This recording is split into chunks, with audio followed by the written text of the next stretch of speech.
Welcome to episode 42 of the Access VFX podcast. This week's episode is part of our link up with the film and TV charity for the Spiderman Behind the Web tweet-along and fundraiser on the 6th of August, which showcases visual effects in particular. In case you don't know them, the charity was founded in 1924 and supports those who work behind the scenes, from production and post, creators and crew through distribution and exhibition, including a 24/7 confidential support line for anyone in the industry. We all know that the current pandemic has had a devastating impact on the industry. In April, the film and TV charity gave over £3.1 million in support grants that helped nearly 2,000 people working behind the scenes in UK film, TV and cinema in urgent need due to COVID-19.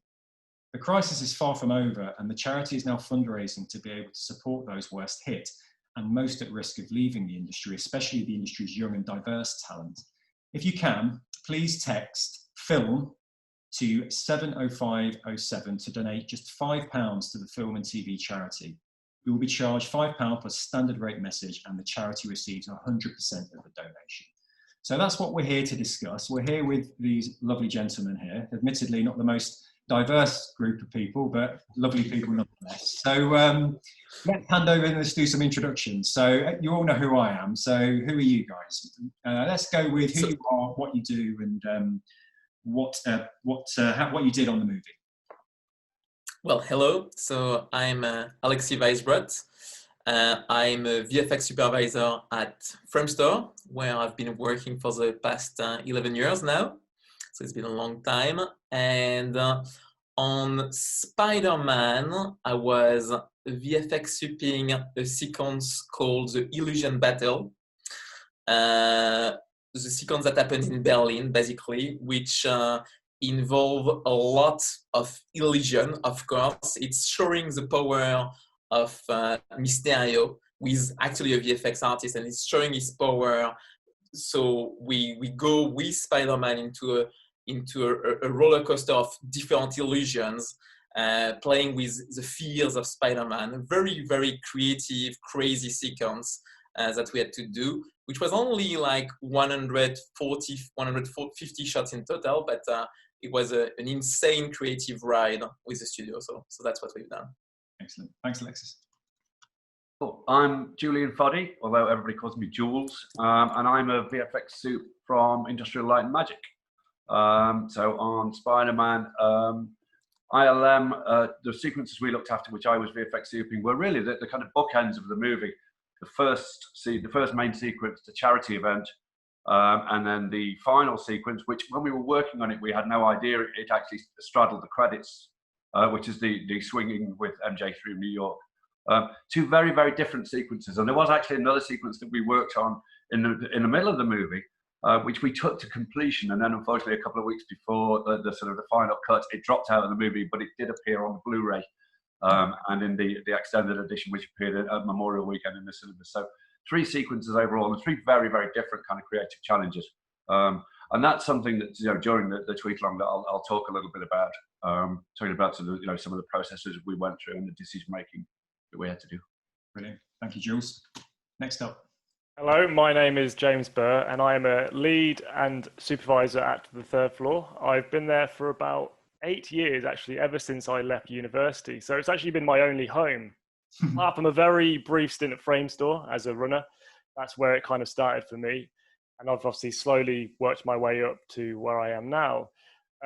On Spider-Man Far From Home, it was actually my first ever role as a lead artist. So for me, this was a massive jump up, especially being a massive Spider-Man fan as a kid. And obviously there's pictures of me in Spider-Man pajamas and that. So now getting to work on this as my first lead role was a very exciting prospect.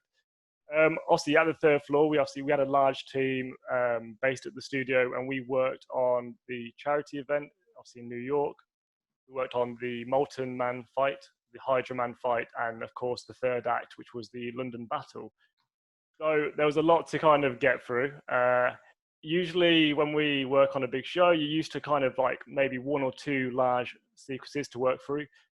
We had 4. So it was a challenge, especially in the time that was given to us, because we were there pretty much a few weeks before the shoot started, and we had to have everything ready to go, ready for them to start actually physically shooting it all. So it was an exciting time, and it was definitely my favourite show I've probably ever been on. So hopefully, whoever's watching this, if they've been on a show that I worked on, I'm sorry, but Spider-Man definitely is the winner for me. So, okay. But like I said, we'll talk more about the previz that we did later on in the show. Okay. Thank you for having us. No, thank you, James. Brilliant. We'll come back to why it was your favourite as well later, like you say. So, Paul, last but not least. Okay, my name's Paul Falker. I'm co-owner and creative director of a company called Proof, which is another previz company. We worked on a lot less sequences than Third Floor. We did one called The Illusion Battle, which Alexis was talking about earlier on. And we did one called The Illusion Rehearsal, which was Mysterio rehearsing some of his tricks and whatnot for later on in the movie. And we had quite a small team on it. Our office is actually based at Leavesden Studio, so we weren't in with the production. The Third Floor guys were in with the production. We were based over the road in our office, and then every few days we'd pop over and have a coffee and show Yannick and Cindy what we've been up to, and the director sometimes. So yeah, we were popping in and out. We were like a part-time force. Yeah, and that was quite unusual for us because we are used to being, in the production offices with the production, but they were full. Excellent. So before we get into the first few questions that I've got, one of the steers I got from the charity was kind of a bit of jargon busting. So my job on this episode is going to be pointing out a few kind of roles and a few terms that maybe some of our listening audience or the people who will be following along who are interested in careers in visual effects might not know. The first obvious one, which I'm going to get you to dispel first up, is what is a VFX or visual effects supervisor? So that was mentioned a couple of times. So how would you break that down to the uneducated or the people who don't know what it is? Well, I guess that falls to me or Alexis to talk about this one. I'll go first if that's okay. Well, I guess a visual effects supervisor's role is to both creatively oversee everything that's happening on a project. And there are various levels of visual effects supervisor on the project. So we were all working for a guy called Yannick Sears, who was the production visual effects supervisor. He works direct for Marvel, and he's the one who liaises directly with the director and the Marvel production team to kind of, realize their creative vision and everything that needs to be done as a visual effect.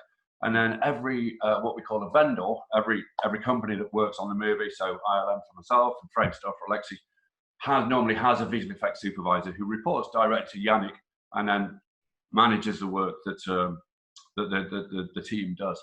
And it's from a creative standpoint, you kind of have to try and be a little bit of an expert at everything. You're required to judge why images don't look real, why animation works or doesn't work, whether a physics-looking simulation is behaving correctly or not. So you have to spend a lot of time looking at a lot of reference and try and be a bit of an expert on everything. Sometimes successfully, not always, but it's all a learning process. Nicely put, Jules. Does anybody else want to add to that, the role of the VFX sup? Well, I think it's a very good summary of what a VFX sup is supposed to do. But of course, he's surrounded by a huge team of artists, of leads, of CG supervisor, which is in charge of the 3D, the 2D supervisor, which is in charge of the 2D, leads in every department, an animation supervisor. So he's not on his own, but he's the one that is going to present the work that ILM for Jules or Framestore for me, present the work to Yannick, try to sell it sometime. So you need as well selling quality sometime.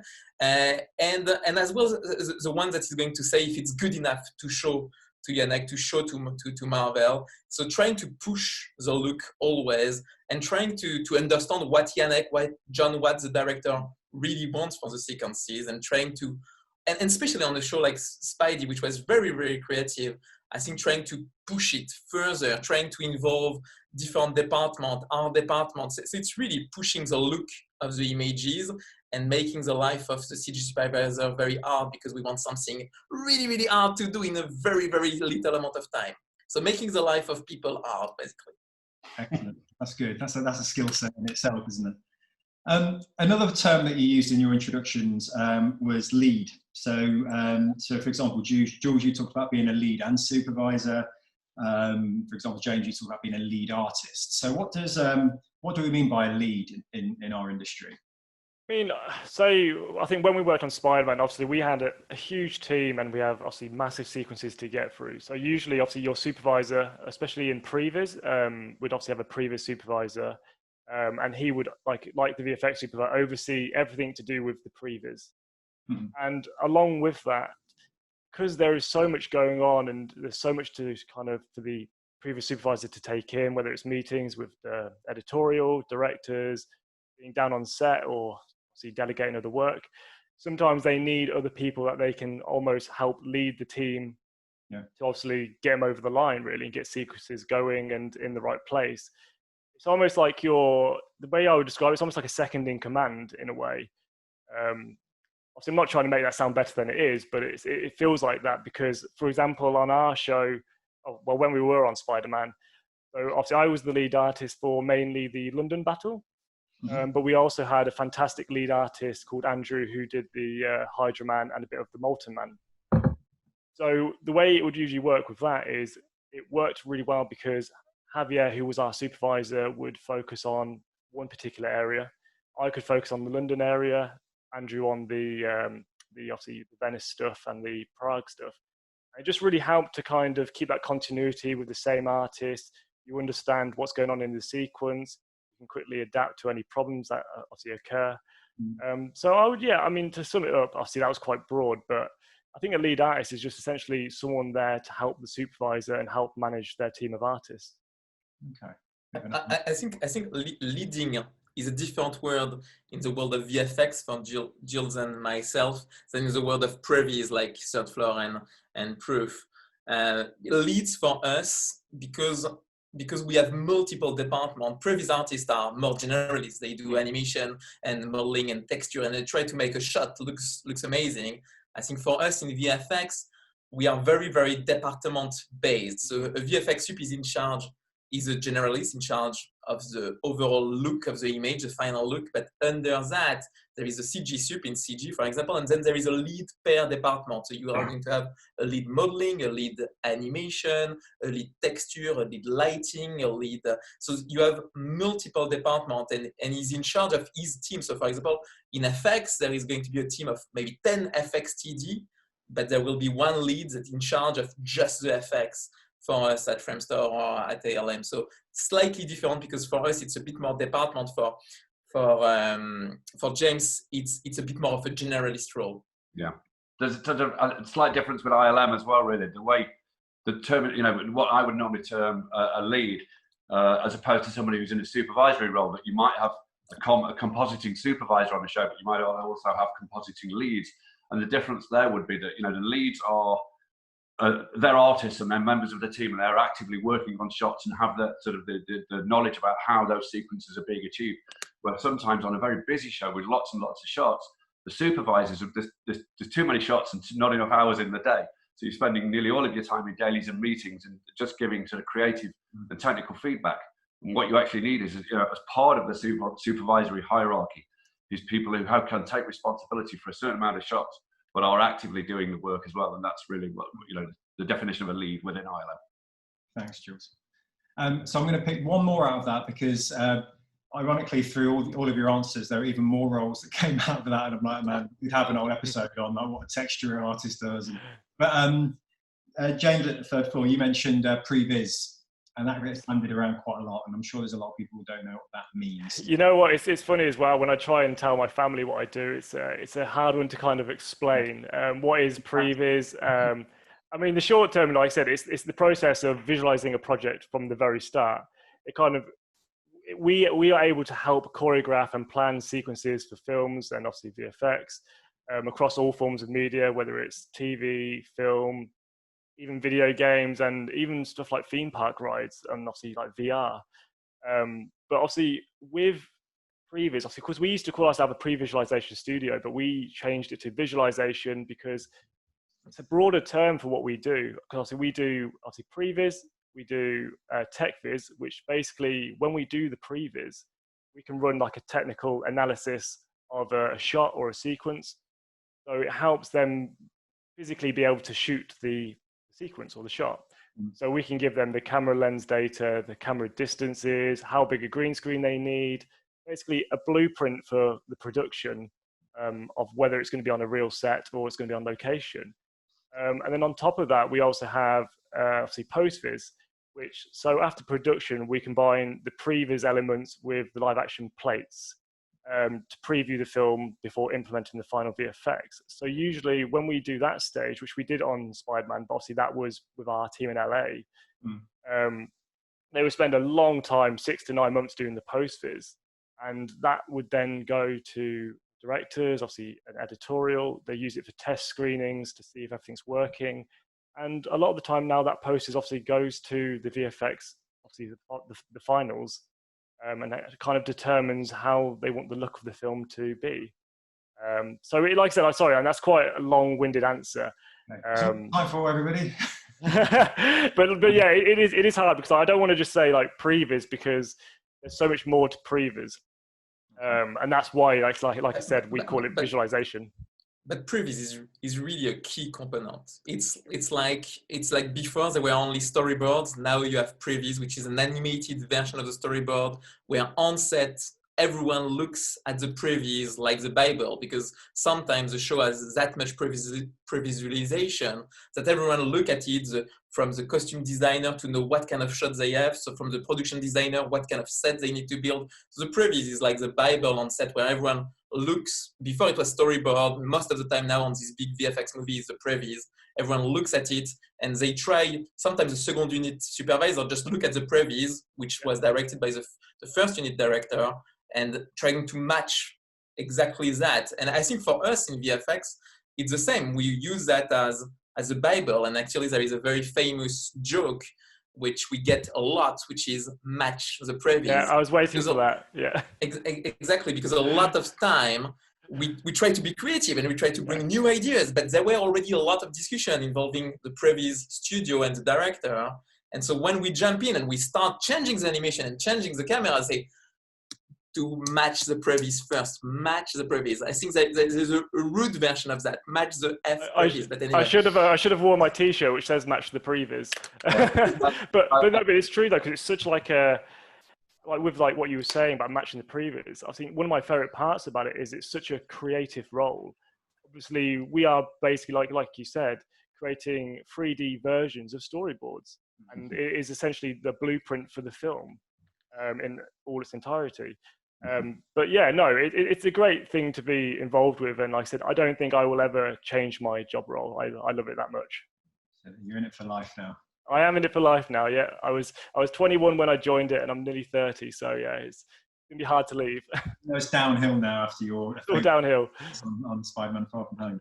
I'm going to ask one more question because I could do this all night. Right? So Paul, you mentioned creative director. So if we've just learned now that the VFX suit and leads creatively oversee and are kind of the creative start point, and everybody's mentioned creativity a lot. What on earth does the creative director do?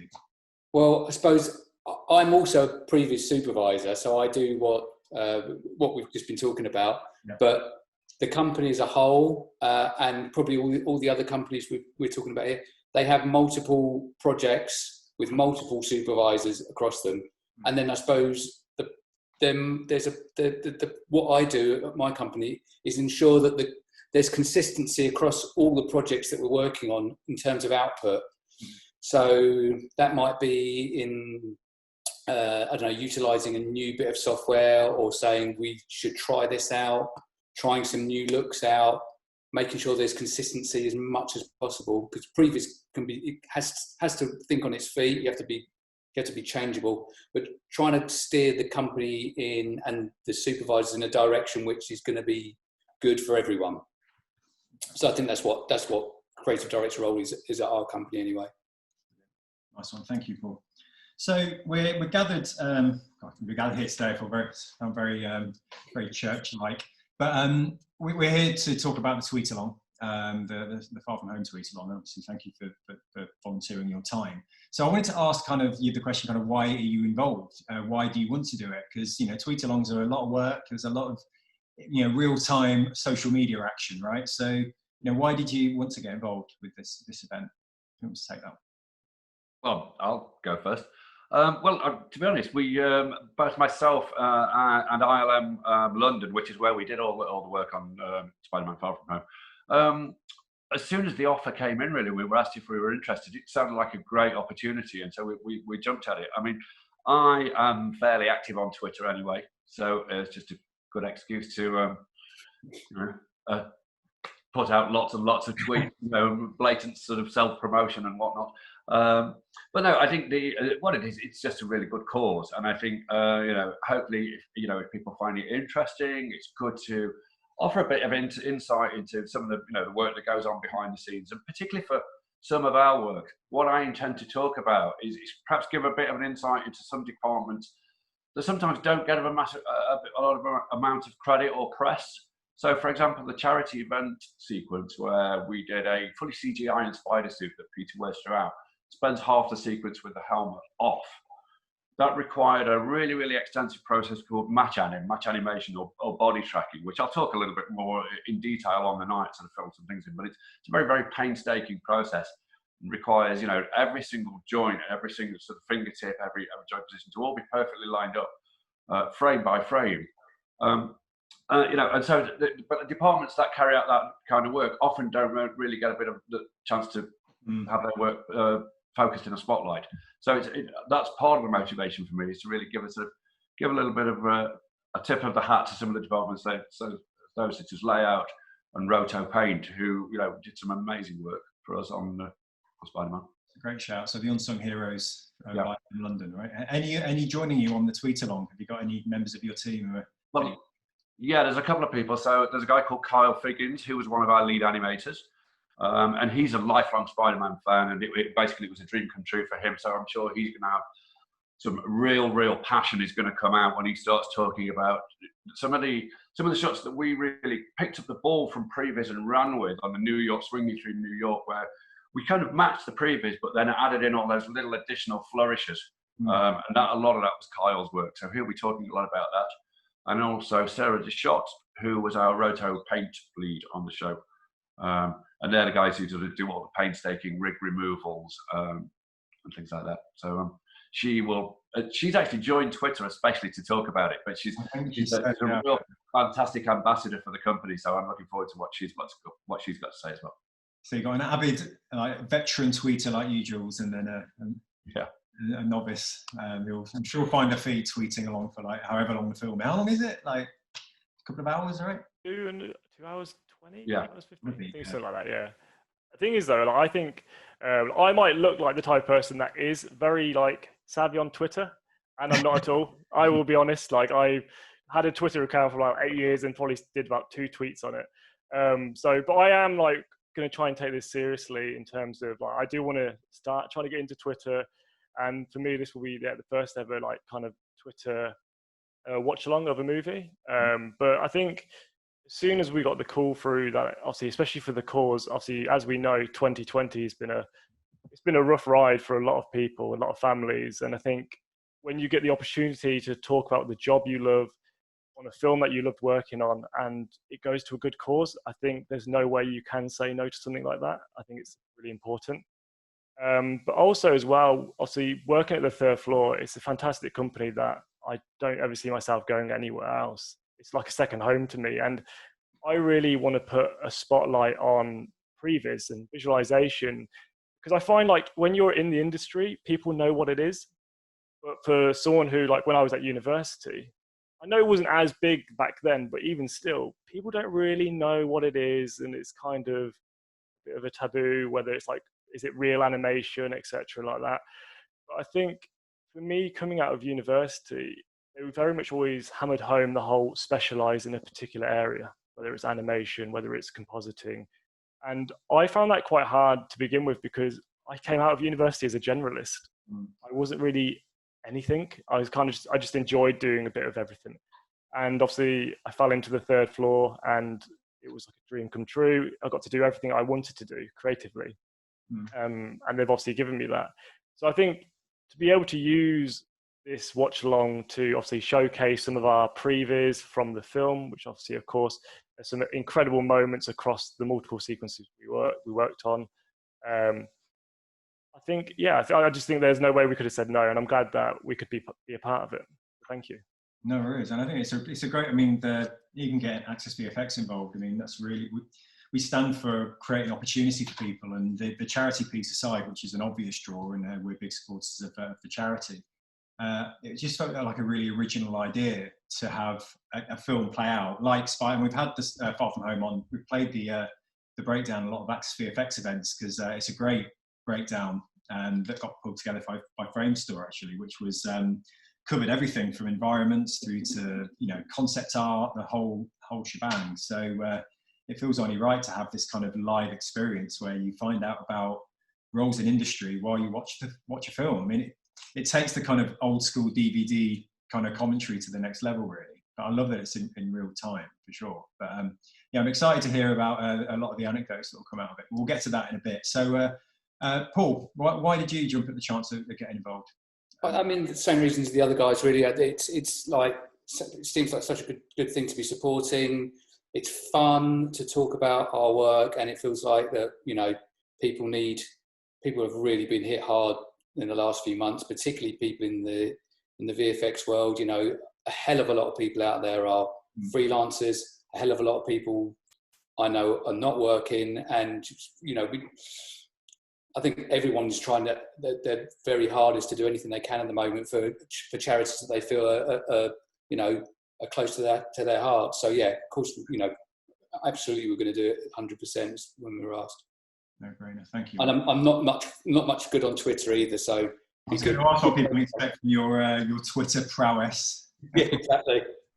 Excellent. Alexis, what about you? What drew you to the event? Well, I think everyone said everything already. I think it's mainly about the cause. I think, I think trying to give a bit of what we can for the cause. And I think I'm the same. I'm really not a Twitter pro, so I'll try to copy Jules, whatever he writes. I'll try to do something like that. But yeah, no, it's mainly for the cause, and yeah, no, you cannot say no. And Spidey was a great project for us to work on. As you said, we did a cool breakdown as well, just because we really enjoyed it. So that's why we wanted to showcase it. And I think being able to showcase it even more and give some insight, information of what we've done and all of that, I think it's going to be really interesting. It's the very first time for me, which it's adding to the interest, because I never done it before. So I'm looking forward. So we talked a bit about kind of shouting out the unsung heroes on the film. I'm interested to kind of hear from you guys as to what part of the movie are you most excited to come? When you're watching a film and you're waiting for your moment to come in with the absolute gold dust tweets, whether it be a funny story or something that happened that was amazing. I mean, what moments in the film are you particularly looking forward to getting your tweet on? Well, I guess I've got a couple of funny stories really from the shoot actually, which was one that was for the charity event when Peter and Aunt May have organised this sort of fundraiser for the people who've been made homeless, and that was all shot at York Hall in Bethnal Green. Doubling up for a community centre in Queens in New York. But it was actually shot, I think it was the day before England were playing in the World Cup. And so there was this crowd of extras that they were supposed to, wanting to get hyped up, all excited before they shot the scenes of these extras meeting Spider-Man. And so Tom Holland actually warmed up the crowd himself by leading a chorus of 3 lions from the stage. So got all the extras singing It's Coming Home. So that was quite cool.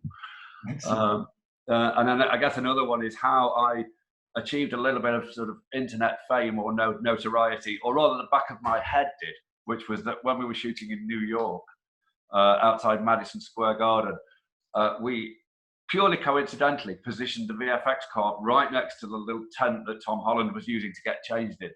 And over the course of the morning, hundreds and almost thousands of young teenage girls who were all fans of Tom all turned up on the post office steps and were all taking photographs. And over the space of about 2 hours, the back of my head appeared in about 10,000 Instagram posts. Top that. How about you, Alexis? What are you looking for? What particular moment in the film are you looking forward to tweet about? Well, it's tricky because we have a sequence that is very condensed at Framestore, which is the Illusion Battle. It's like probably, I don't know, 7 minutes long, maybe. I don't even know how long it is. So it's quite condensed, and it's mostly full CG. I think that's what you don't realize at all. It's like some shots which they could have shot, but they didn't shot just because the sequence changed so drastically along the project that we ended up, well, this sequence could have been shot, but let's do it full CG just because, well, it's more cost efficient. We don't have to come back to. So I think it's mainly on the whole sequence. There is one moment that they shot, and we of course replaced everything, which was into a graveyard. I was not there on set, but when we received the plate, the first thing that Yannick Sears, our VFX production site, told us. So the snow, it's at some point Spider-Man is on snow, and he ended up into a giant snow globe, and he told us, well, this looks like a giant pile of cocaine, so let's tweak it. So that's it. That's what Yannick. That's the only plate we received. Looked like a giant pile of cocaine. So we said, well, let's do proper snow. So that's it. I think the whole sequence, there is lots of really cool anecdote that we remember just because it was such a creative way where John Watts was sending us crazy ideas all the time, movie references, different stuff from website. There is an image from a website he sent us that is written everythingisterrible.com. So the reference was just not great, but we just to interpret it in the best way. I think it was really a fun ride. So I think, yeah, I'm looking forward for the whole sequence basically. Okay. What about James? You talked about at the start of our episode that this is your best experience to date. Like that could be it for you career-wise. I'll tell you what, it'll definitely be hard to beat. I mean, obviously it was 2018. It was the hottest summer we've ever had. The World Cup was on. England were doing well, so it was definitely a good time to be alive. And obviously, as a big Spider-Man fan, to be there, especially on a Spider-Man film that you obviously have a lot of passion for, especially after the great film that was Homecoming. And obviously Tom Holland is an incredible Peter Parker. He's an incredible Spider-Man. So he was always exciting to kind of get stuck into. But I'd probably say it was exciting from the front of, it's always fun when you get to be on site, obviously, when you get to be at the studio when they're filming. Because obviously, especially when we're prevising as we go, we're working on these sequences and then we go down to set and we see them match it. And to see the real sets such as Venice. Like Venice is probably one of the most incredible sets I've ever seen on a film studio. The level of detail they went to and the scale was second to none. But I don't know, I just enjoyed it because I think one of the first things that John Watts said for our previz was he wants Spider-Man to do things that he's never done before, ever. And we were like, oh boy, I mean, where do you begin when you think of the history of Spider-Man with comics, TV series, films? What hasn't he done? And I think one of the biggest challenges we actually had in this film was we're so used to seeing Spider-Man in a New York environment, using high-rise buildings to swing around and fight, etc. When you're in Prague and Venice and even London doesn't actually have that many high-rise buildings, especially by the river. So we have to kind of choreograph a completely new and inventive approach to his movement and mobility to kind of make it all still feel like Spider-Man. So I would say that was actually one of the biggest challenges, but also one of the most exciting things about the film, which is why you have these moments like we previz, obviously the Hydra Man fight, and when he's jumping on the gondola poles and jumping onto the boat and going up, like it almost has to have a parkour kind of feel to it. But I think on the night when we start tweeting, I think the bits that I will particularly get excited about is London, purely because that's the sequence I was mainly leading on. So everything to do with London Bridge and obviously all the swinging, the drones, the fighting, the illusion stuff. I think, yeah, that was definitely a lot to take on, but fun nonetheless. But we had an incredible team. And one thing I do want to mention is we talk about the artists and obviously all the work they put in, but these shows wouldn't be able to run without good coordinators as well. Yeah. And we had a fantastic coordinator in Kat who is pretty much, without her, we couldn't have done it. Yeah. She was there to help us get through everything, and she always made sure we knew what we were doing at the right time. And like I said, massive thanks to her and the job that she did. Will Kat be joining the tweet along? Oh, I'll make sure she is. I'm sure she's active on Twitter. Yeah. There are plenty of props. I'm sure she'll get involved for sure. What I'm finding really interesting about this particular we talked a lot about creativity at the start of the episode. Creativity is all about problem solving, right, and solutions. And I think that people are going to be really interested to hear these kind of stories about, like London. Spider-Man can't swing around like he's used to, right? In New York, it's London, right? So yeah, exactly. Those kind of challenges, I think, will be really interested to give people that kind of oversight. What about you, Paul? What's my probably most reluctant tweeter? The changes thing is the interesting thing mainly about the sequence that myself and Alexis did, is that we started and we were changing everything about that sequence pretty much every 2 or 3 days, like where it was going to be set, where the different areas it was going to go to. I mean, it went through so many iterations. I've never done anything quite like it before. I mean, I've been doing previz for 20 years, I think. I've never ever done a sequence that's had so many changes so quickly as that. And that's really interesting. And then what Framestore did afterwards is took what we'd done and mostly reinvented all of that as well. So I can be tweeting along of this scene was like crazy. It really was nuts. Never done anything like it. And that's the most fun part about it. It was like literally every other day, Yannick would be like, we're not going to be in a desert anymore. We're going to be in a German train station for this bit. No, we're not. We're going to be, this derelict mills building. Oh no, we're not going to be there anymore. Oh no, we are going to be there. But just changing stuff so quickly, which you can do, when it's previz. Yeah. So much fun, and which you cannot do in VFX as easily, and we still had to do it, which was even more fun, Paul. Because usually when we arrive in VFX, Paul has done his work and it looks amazing, which it was. Proof previz was looking great, and we were okay. Let's take that, and let's take that as a Bible, as we were saying, because that's usually what it is. You start from there. But not on that show. No, not on that show. After the first screening, they do test screening with Marvel,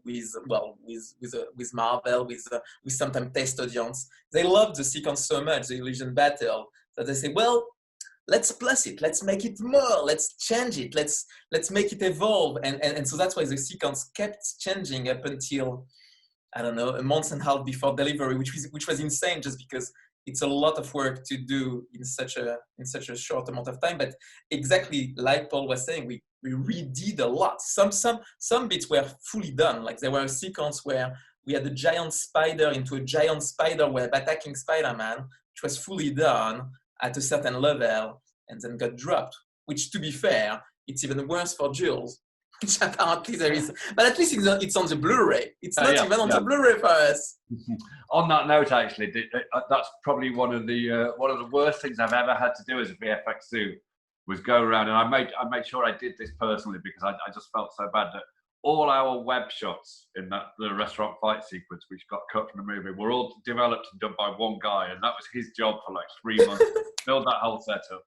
And so, there were various changes as the sequence went along, and the choreography changed and things like that. So he was having to redesign the setup and build these incredibly complex web simulation setups. And it was a real labour of love.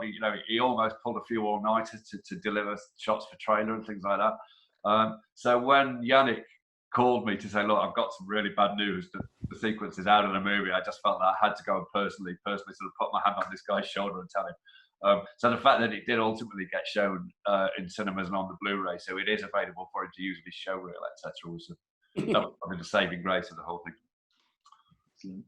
So on the night, if people, or the day, depending on what time zone you're in, people like what they hear. So it sounds like there's going to be a lot of information sharing, that people are going to find a lot about the different roles, particularly in a big show like this particular film. So people like what they hear. How can they start? Let's say that they're completely entry level. How do they start to forge a career like the ones that you're successfully pursuing? I mean, what kind of tips would you be able to throw out there to people who might want to follow up or might want to do something about it once they've experienced the tweet along?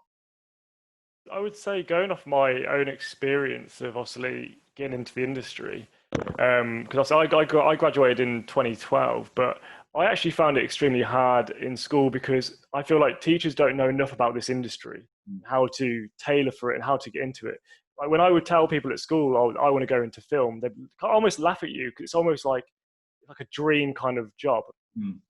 And I think for most people, like I said, I think we all had to do it on our own backs. We almost had to find our own way in and learn about all this information on our own. So I would say personally, it's a case of, if you really want to do this job, like I said, all the information is out there on the internet to obviously learn from and kind of forge a career in it. And I think staying in touch and doing talks and like Zoom calls and stuff like that is a great way to kind of meet industry people and kind of give them a good idea of like a path. Because I feel like there's no direct path for anyone. I think everyone's had their own way into the industry. Like for me, obviously I started as a runner, and let's be honest, runner's it's not a fun job. It's a pretty horrible job because you're essentially almost like you almost feel like a bit of like a tea person. You just obviously go around, obviously feeding, cleaning, and doing those kind of jobs that you don't necessarily want to do, but you're willing to do it because you're into your dream job, hopefully. And so I think it's kind of, we can use Twitter for people to connect with us and ask us any questions, and we can give them any advice to help them on their way. I think it's vital. So kind of connecting with you guys potentially after, would you be open to that? Am I asking a leading question? Yeah, of course. Yeah, excellent. Stitched you up a bit there, guys, sorry. So any other kind of advice for people? I mean, the running point is interesting. Anybody want to build on some of the benefits of coming in as a runner? I did it as well, but I did it after I'd done university, which maybe the same as you. So when I did animation, did media and animation at Bournemouth, and then was a runner for quite some time at a couple of different post-production companies. And I don't know, I mean, that was a very long time ago, and there's probably different paths in as well as that now, but that was pretty much the only way in when I was doing it, unless you came out of university with an incredible show reel, which no one did, 30 years ago. They just didn't, because you just didn't have the equipment. You couldn't get an amazing show reel. You could get some pretty decent work out, but not industry standard. So yeah, for me and my mates that we did the same course, we all did running and we worked our way up that way. But I had a sort of fairly interesting route in that visual effects is not my first career. I spent 14 years working as a professional DJ and record producer, so I spent a lot of time in the music industry, and then sort of realised that being in music is a little bit like being a sportsman. You've only got a limited shelf life, so I decided to do something else. And I actually, at the time, was a keen gamer, so I went to my local university, Derby University, and did a games design degree. And at the time then, all of the lecturers had no idea about visual effects, no idea that the technology and the techniques that they were teaching, actually there was a whole other industry out there that they were just not promoting at all. And the only reason I got into it actually was via a lifelong friend of mine who I gather is a mutual friend of Alexis, which is John Moffat. Yeah, yes, so I just worked with him for a whole project. We just did Wonder Woman together. Yeah, so he basically at the time was a fairly junior artist at Double Negative, and he, when I was finishing up at university, pulled some strings to get me 2 weeks of work experience. That's all they'd give me. They wouldn't give away any internships or anything like that. Wouldn't even look at a show reel. But they said they'd give away 2 weeks of work experience, and I thought all I was going to be doing was making tea or coffee or something. But they let me get on a box, and luckily after 2 weeks I got hired, and here we are now. Yeah, nice. But based on my experiences, I sort of make it a bit of a personal mission to try and promote to the industry to people who wouldn't realise it was there. So I do quite a lot of talks at schools and film festivals and things like that about just trying to put it on kids' radar that there's a whole career out here that so far we've not done a great deal of promoting, to be honest, and it's time we sort of up the ante there. And it's why Access VFX exists, really, is that creating that visibility of careers in visual effects, animation and games, because it is not pushed in schools by teachers, advisors, even parents, and it's often not seen as a proper job in certain certain parts of the world by parents. I want to be a visual effects artist when I grow up, and no, you're not going to be a doctor or a lawyer, right? Yeah. Sorry. That was the case for me. Yeah. Yeah. That was the case for me. Yeah, I think it's slightly different from the other one, because first in Paris there is not such a thing as runner in France. It doesn't exist. You don't have that. You have internship or work, but you don't have runner. Which I think runner here in the UK is even if could be slightly painful as a job.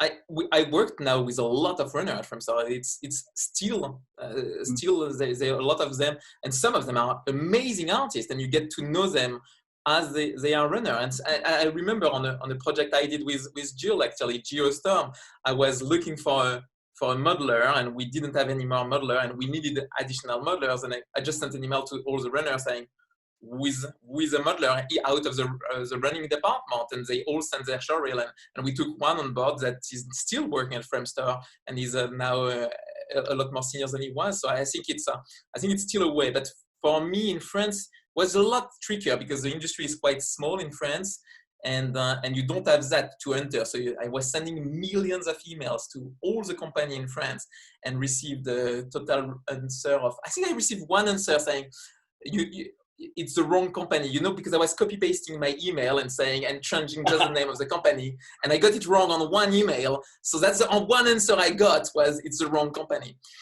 So it was really tricky, and I ended up, because a lot of friends were doing a year in Spain, Erasmus, which was a program you could go and study somewhere else. And a lot of my friends were doing that in Spain. I said, well, you know what? I'll send an email to a company in Spain, take the name of the boss of the company and say I come from him. So I sent an email, say I come from the boss of the company, and I got hired to do an internship, and that's how I started in Madrid. I worked like 6-7 months there, and then it was easier with a showreel to get a job. But I think in terms of career advice, I would say it's different.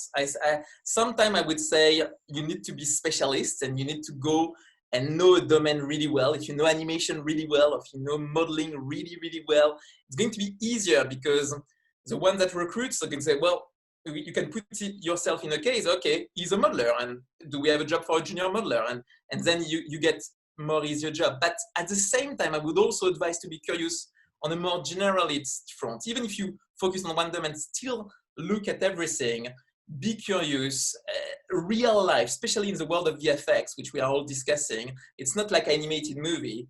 It's like we are trying to match real. I know it's different for James and Paul because they are doing previz, but still they are doing real cinematography. Even if it looks CG, it's real cinematography, so it's real movies. And for us, for Jill and I, it needs to match the real. So I think be curious, try to ask feedback on your work, because it's an industry about feedbacks, and I think you need to share your work and ask feedback and try to progress and try to move on. I think that's the best advice. I think don't hesitate to share, ask feedback, look at the real world, find references. References are key. I'm sure Jules would agree that a good submission is a submission with references. That you say I took that from that and that from that, because there is no better thing than real life, like even for some crazy effects, we always do a mixture of real life elements. So I think that's looking at real life stuff. YouTube is your friend, Google is your friend, definitely. I completely agree with everything you just said there. I think if I could add to that, my one thing would be to any students, or obviously younger, school, just don't give up would be a thing for me, because I think it's very easy to, when you come out of university, there is no guarantee of a job. I think a lot of people go to university thinking, I'm going to come out and I'm going to walk into a job. And I remember when I left university, so I did quite well in my degree. I was quite happy with my showreel. Not anymore. I refuse to look at it now. But, I applied to probably, honestly, about 50 companies. I heard back from one, and that happened to be Framestore. And obviously for me, they were one of my top choices to go to, so it worked out. And going back to like the whole runner position, yes, at the time, can runner positions be maybe improved upon? Yes, but if it wasn't for doing that runner position, then I wouldn't have had the opportunity to run for Framestore and the third floor, which is how I got my foot in the door, and I am where I am today. So I think no matter what you do, it's a case of if you have to take a step that's probably not necessarily your desired path to get into the industry, you are willing to do it and take the risk because the reward is far greater if you do so. Yeah, really good advice. Now, I'm very aware we're up against time. I mean, these episodes fly by. I mean, that was a really rich conversation, actually. I mean, I learned a lot, and I think it's a nice teaser for the tweet along. Is it worth people following you guys on your social channels, or do you want to save that for the night? What do you reckon? Should we put them out there now? You're more than welcome to. Yeah. My personal Twitter feed contains not only visual effects related stuff, but sometimes a little bit of humour and political ranting as well. So I will warn people about that. Excellent. Well, we'll make sure the Twitter handles of these fine gentlemen will be in the podcast blurb when you listen to this, for sure. So I wanted to say a big thank you to all four of you, actually. Thank you, Alexis, Jules, James, and Paul. Again, this is in as a teaser for the event. And I should, before we wrap up, just remind people how to donate. It's always good practice to top and tail these things. So again, this is very much an event that's great for kind of advice and forging a career and just getting the inside scoop on a film such as Spider-Man Far From Home. But the main vehicle for this is it's a charity event for the film and TV charity. So if you'd like to donate, please text film to 70507. That's film, all in capitals, to 70507. We're only asking for a £5 donation, and it goes straight to the film and TV charity. They get 100% of the donation, and you'll just be charged £5 plus the usual standard rates of your mobile phone provider. So I don't do this a lot. I'm not very good at wrapping up podcasts, as you can probably tell. I should also probably throw in the hashtag that's being used for the event as well. So this podcast goes live on Friday, when we'll be really pushing this out. So as a reminder, the event happens on the 6th of August at 7 o'clock British Summer Time, and the hashtag is You Can't Trick Me. That's hashtag You Can't Trick Me. So that's it for another Access VFX podcast. I think we've had enough excellent final words here with that careers advice. So thank you, gentlemen. And please tune in for the tweet along, because there'll be a lot more elaboration on what we've discussed. We don't want to push too much out, because then people won't tune in, right? So I hope that's enough, and I hope that was a good use of your time as well, Jen. So thank you for an hour. Thank you very much. Your Monday evening. So stay tuned, and I'll be watching from the skies on the Watchalong for sure. I'll be getting involved. So thanks, and have a good evening. See you later. Thank you. Yeah. Bye.